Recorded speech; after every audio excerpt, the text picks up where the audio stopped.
Film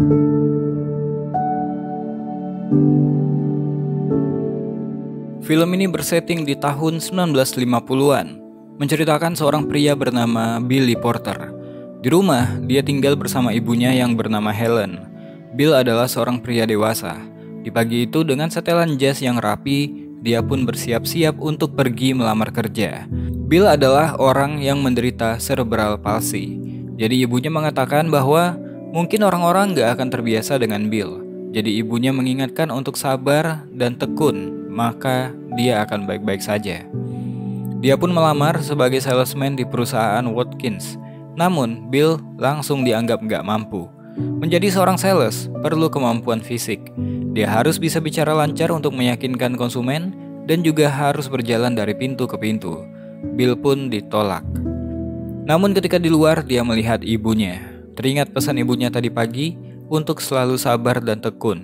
Jadi Bill pun kembali ke dalam. Mr. Hernandez, give me your worst route.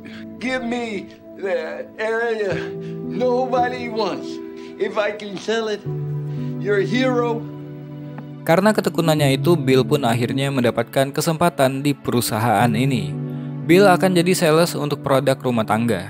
Dia pun segera menuju ke rute yang paling sulit penjualannya. Bill langsung mendatangi rumah pertamanya, namun gak jadi karena mendengarkan suara anjing yang menggonggong. Selanjutnya dia mencoba ke rumah yang lain. Tapi karena melihat cara berbicara Bill yang aneh, dia pun dianggap sebagai orang yang aneh. Baru 2 rumah, Bill gak menyerah. Rumah ketiga situasinya juga gak berjalan kondusif. Penampilan Bill berhasil menakuti anak kecil di rumah itu. I want that a fish named Joey. Di rumah yang lain dia pun dipersilakan masuk dan mendapatkan kesempatan menjelaskan produk dari katalognya. Namun dia malah dikasihani. But I respect what you're doing so much. I really don't need anything. Oh, please take it. I don't need charity. Kelihatan banget Bill capek di hari itu. Namun bekal makan siang yang diberikan ibunya pun berhasil menyemangatinya karena di sana ada tulisan sabar dan tekun. Akhirnya menjelang sore hari, Bill berhasil melakukan penjualan ketika seorang wanita bernama Gladys membeli 2 deterjen dan 1 botol pemutih. Bill pun senang banget dengan penjualan pertamanya. Ketika kembali ke mobil, ibunya pun bangga dengan pencapaian Bill. Dia berhasil mendapatkan omset hampir $50 di hari pertamanya bekerja. Helen pun merayakannya dengan makan di luar. Bill menceritakan harinya di mana dia bertemu dengan banyak orang. Helen pun kemudian memberikan hadiah pada Bill, sebuah jam milik almarhum ayahnya dulu. Di kafe itu Bill diejek terus oleh orang-orang. Awalnya mereka berdua gak memperdulikan, namun Helen langsung memberikan mereka pelajaran karena terus-terusan aja memanggil Bill sebagai orang yang terbelakang. Setelahnya Helen menceritakan kalau ayahnya Bill dulu juga merupakan seorang salesman, bahkan ayahnya menjadi top salesman selama 3 tahun berturut-turut. Namun setelah 4 hari menjadi sales, Hernandez mengatakan penjualannya kurang dari target harian, tapi Bill meminta waktu paling tidak sampai akhir bulan. Ternyata sebenarnya alasan Hernandez bukan itu. Dia mendapatkan komplain karena Bill menakuti anak kecil di lingkungan tersebut. Lagi-lagi Bill gak menyerah. Dia kembali ke rumah itu untuk menghibur anak kecil yang takut padanya dengan sebuah boneka tangan. Karena hal itu ibunya pun menyuruh Bill masuk. Hari udah mulai gelap, Helen pun gak muncul menjemput Bill, sehingga Bill harus pulang berjalan kaki. Sesampainya di rumah, Bill gak menemukan ibunya dimanapun. Bill pun segera menelpon 911 untuk membuat laporan karena ibunya hilang. Tapi gak lama setelahnya Helen pun pulang diantar polisi. Bill bertanya, dari mana saja ibunya dan kenapa dia diantar polisi. Ternyata Helen merasa ada yang salah dengannya. Ternyata di hari itu, dia gak bisa mengingat rute jalan dan juga nomor telepon rumah. Februari 1962, bertahun-tahun setelahnya, Bill masih menjadi salesman di perusahaan Watkins. Karena ibunya sakit, Bill pun tinggal sendiri dan harus berangkat kerja menggunakan bis. Di hari itu, dia pergi ke sebuah hotel bertemu dengan John, orang yang membantunya memasangkan dasi dan merapikan baju untuknya. Dia juga punya teman bernama Alvin untuk membantunya mengkilapkan sepatunya. Sementara Helen saat ini dia dirawat di panti jompo rumahan. Setiap pagi sebelum bekerja, Bill akan menjenguk ibunya. Daya ingat Helen udah mulai menurun, bahkan dia lupa dengan tetangganya. Setelahnya, Bill pun pamit kerja. Masih di lingkungan yang sama, Bill bahkan udah dikenal baik dengan penghuni di lingkungan itu. Bill sampai-sampai tahu konflik antar tetangga di sana. Bill harus jadi saksi pertengkaran mereka setiap harinya. Malam itu turun hujan dengan lebatnya. Karena keadaan fisiknya, Bill kesulitan untuk berlari. Salah satu penghuni lingkungan ini pun mencoba memberikannya tumpangan, namun Bill selalu menolak. Malam itu, Bill kembali menjenguk ibunya. Salah satu penghuni kamar pun mengalami epilepsi di samping ibunya yang tengah makan, hingga dia dibawa ke rumah sakit. Malam itu, Bill memutuskan membawa Helen pulang, karena nggak mau ibunya nggak mendapatkan perhatian seperti orang tadi. Bill kemudian mempekerjakan seseorang untuk mengurus ibunya di rumah. Di lingkungannya bekerja, Bill punya pelanggan tetap, yaitu Gladys, seorang wanita yang nggak pernah melihat Bill dengan sebelah mata. Malahan di antara para pembeli, dia yang menjadikan Bill teman ngobrol. Di hari itu Gladys banyak memesan produk. Malam hari ketika pulang ke rumah, Bill kaget rumahnya dipenuhi asap. Orang yang menjaga Helen gak ada di rumah. Kompor menyala dengan panci kosong di atasnya, sementara Helen tengah memotret di halaman belakang seakan-akan dia adalah detektif.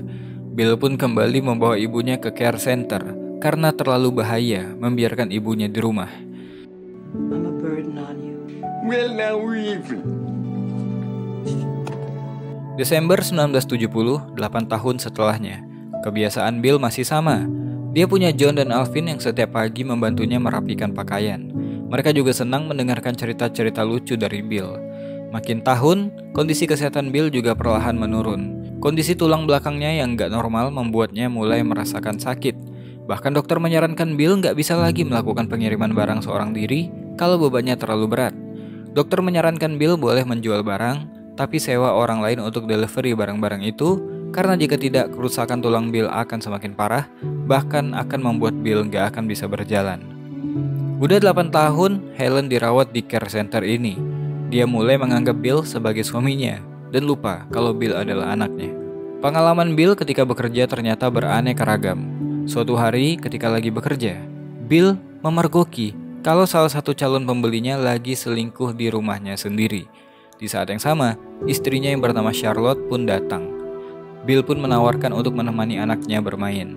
Awalnya dia menolak, tapi setelah diberikan kode oleh Bill, Charlotte pun mengerti. Bill baru aja jadi saksi kehancuran rumah tangga orang di hari itu. Bill juga kadang-kadang jadi teman curhat bagi pembeli-pembelinya yang lagi sedih. Sebagai orang dewasa, kadang-kadang Bill juga memberikan saran pada mereka. Malam itu adalah malam Natal. Bill masih aja bekerja. Dia pun mendapatkan hadiah dari Gladys. Keseringan berinteraksi dengan Gladys membuat mereka merasakan denyut-denyut asmara. Namun Bill merasa mungkin hanya dia yang merasakannya. Ketika di rumah, Bill kepleset karena ada es di halamannya. Waktu itu ada seorang perempuan bernama Shelley membantunya berdiri.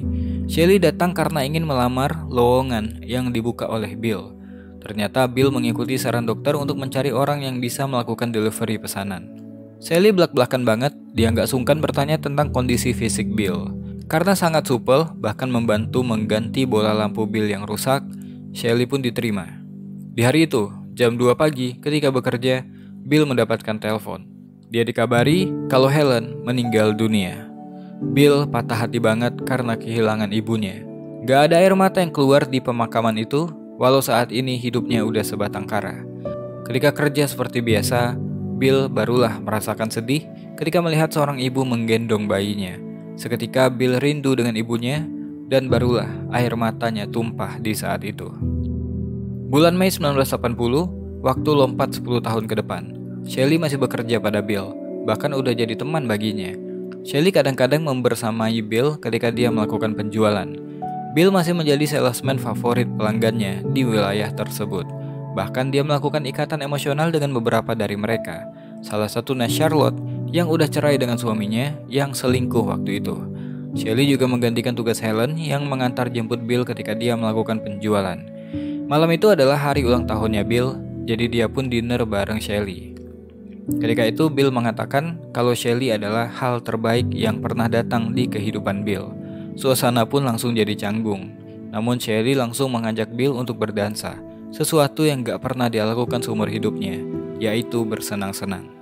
Suatu hari Bill menghadiri upacara kelulusan Shelley di kampusnya. Akhirnya setelah 6 tahun kuliah, dia pun lulus juga. Shelly ternyata punya pacar yang juga lulus di hari itu. Hal itu membuat Bill patah hati. Karena hal tersebut, Bill jadi berubah. Bahkan dia marah ketika Shelly membantunya mengetik laporan penjualan karena Shelly punya waktu luang. Bill marah dan mengatakan kalau dia punya caranya sendiri. Shelly pun meminta maaf, namun bukan karena laporan tersebut. Bill pun tahu maksud Shelly. November 1989, 9 tahun berlalu. Bill menghadiri acara gathering perusahaannya. Bill bertemu dengan Hernandez yang udah pensiun. Dia pun mengenalkan Bill pada Peter, penggantinya di perusahaan. What's he do? He's a salesman. Seriously? Whose idea was that? Mine. Di acara itu Hernandez mendapatkan pelakat setelah 43 tahun bekerja. Selain Hernandez, direktur juga mengumumkan Salesman of the Year. Bill Porter pun dipanggil sebagai salesman berprestasi. Hal itu seketika membuat Peter langsung malu karena salah menilai Bill. Tahun ini Bill menjual produk senilai $42.000 di lingkungan yang paling susah penjualannya. I love being a salesman. My mother, who taught me patience and persistence. She could be here today. Thank you. Bill memang punya keterbatasan, namun di hari itu dia jadi inspirasi semua orang. Suatu hari, ketika bekerja, Bill sengaja membuat label yang salah. Harusnya, kotak pesanan itu untuk Charlotte, namun dia buat untuk Bob tetangganya. Jadi malam itu Bob pun mengantarkan kotak itu pada Charlotte. Puluhan tahun mereka berseteru, selalu bertengkar setiap hari, namun karena Charlotte udah cerai, istri Bob juga udah meninggal, mungkin ini adalah saat yang tepat menurut Bill membantu mereka berdamai, berteman, atau menjalin sebuah hubungan. Di lain hari, Bill pergi ke rumahnya Gladys, namun yang ada di sana hanyalah menantunya.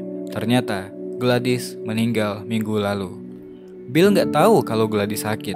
Menurut anaknya, Gladys minum vodka yang dicampur pil tidur hingga kecelakaan pun terjadi. Anaknya Gladys kemudian memperlihatkan sebuah ruangan pada Bill. Ruangan yang penuh dengan barang-barang yang Bill jual. Bill pun tersadar bahwa Gladys mungkin benar-benar menyukainya. Dia membeli barang yang nggak dia perlukan hanya supaya bisa ngobrol dengan Bill. Maret 1996, 7 tahun berselang. Bill menempati kantor baru. Zaman udah berubah. Udah nggak ada lagi sales door to door.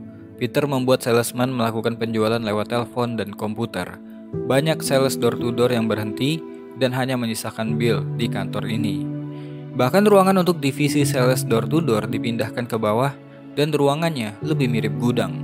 Katalog-katalog produk yang biasanya dicetak udah nggak tahu ada di mana, sehingga Bill harus mencarinya sendiri di antara tumpukan barang. Ketika di luar, Bill salfok dengan 2 manula yang duduk tanpa kegiatan. Bill pikir mungkin itulah masa depannya nanti. Di saat itu, Bill nggak melihat ada bis yang melintas, hingga kecelakaan pun terjadi. Shelly dan John serta anak-anaknya pun menjenguk Bill di rumah sakit. Kakinya patah dan nggak bisa jalan. Waktu itu Shelly mencoba membantu Bill memperjuangkan hak asuransinya. Mereka nggak mau membayar dikarenakan mereka menganggap kondisi kaki Bill udah begitu dari dulu. Pihak asuransi hanya bersedia membayar sedikit dan itu hanya cukup untuk membayarkan tagihan rumah sakit. Mereka menyarankan menuntut perusahaan asuransi karena Bill butuh lebih dari itu. Namun Bill nggak mau, karena itu adalah kesalahannya menyeberang jalan nggak lihat situasi. Dia bahkan ingin menjual rumahnya saja dan pindah ke rumah yang lebih kecil karena itu adalah hal yang benar untuk dilakukan. Singkat waktu Bill pun keluar dari rumah sakit. Waktu itu Bill menyuruh Shelly untuk berhenti dari pekerjaan ini karena Bill nggak bisa membayar Shelly.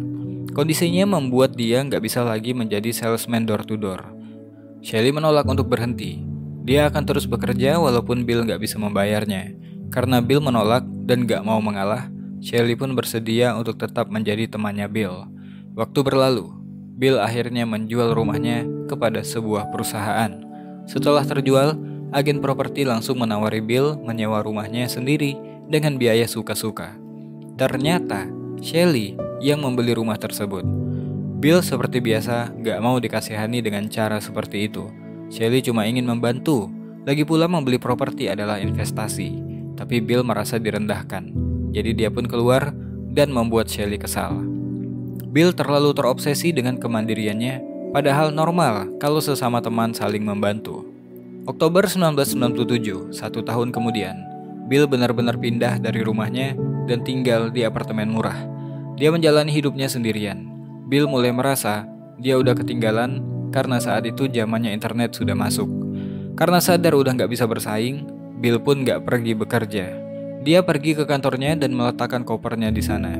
Tanda dia udah berhenti menjadi sales. Malam itu di apartemen, Bill dikunjungi oleh seorang wartawan bernama Joey. Ternyata dia adalah anak kecil yang dulu takut dengan Bill. Kemudian Bill datang kembali dengan boneka tangan. Joey langsung to the point. Dia ingin menulis tentang Bill, seorang door-to-door salesman yang udah pensiun. Bill menolak, namun Joey meninggalkan kartu namanya. Suatu siang, Bill didatangi oleh Shelly, teman lamanya. Shelly tahu Bill berhenti bekerja. Shelly membawa koran dan ternyata Joey tetap menulis Bill di korannya hingga Bill jadi terkenal. Shelly mengatakan itu adalah artikel yang bagus dan menyentuh. Dia pun menyuruh Bill untuk membacanya. Setelah Shelly pergi, Bill pun mengambil koran itu dan membaca. Joey menceritakan tentang sosok Bill, pria yang berjalan dengan aneh, yang dikenal sebagai salesman, namun berakhir sebagai teman dan pembawa kabar untuk masyarakat yang dia kunjungi. Bill sadar bahwa dia udah menjadi bagian dari lingkungan tersebut. Jadi dia pun pergi ke Watkins menemui Peter dan memohon pada Peter untuk dipekerjakan kembali khusus di wilayah itu saja. Namun Peter mengatakan divisi door-to-door udah ditutup dan menyuruh Bill untuk tetap pensiun saja. Di hari itu ternyata Peter nggak tahu ada artikel tentang Bill di koran. Artikel itu ternyata membuat saham perusahaan Watkins meroket. Peter pun berusaha mengejar Bill yang udah keburu naik bis. Bill akhirnya dibiarkan kembali menjadi salesman. Dia pun menemui Shelly dan mengabari kalau dia kembali. Ternyata di zaman internet dan sales telepon sekalipun, Bill tetap dibutuhkan di lingkungan tersebut. Walau nggak tinggal di sana, Bill akan tetap menjadi bagian di wilayah itu. Bukan sebagai salesman, tapi sebagai keluarga. Film pun selesai. Bill Porter menunjukkan bahwa keberhasilan bukan hanya soal bakat atau kondisi fisik, tetapi tentang semangat pantang menyerah dan bagaimana kita memperlakukan orang lain dengan kebaikan. Hidup akan selalu penuh tantangan, tetapi jika kita tetap berusaha, percaya pada diri sendiri, dan menghargai setiap proses, maka jalan yang paling sulit sekalipun bisa membawa kita menuju keberhasilan. Tidak ada mimpi yang terlalu besar jika diperjuangkan dengan hati yang teguh. Mungkin itu aja buat video kali ini. To be continue. Jangan bosan jadi orang baik.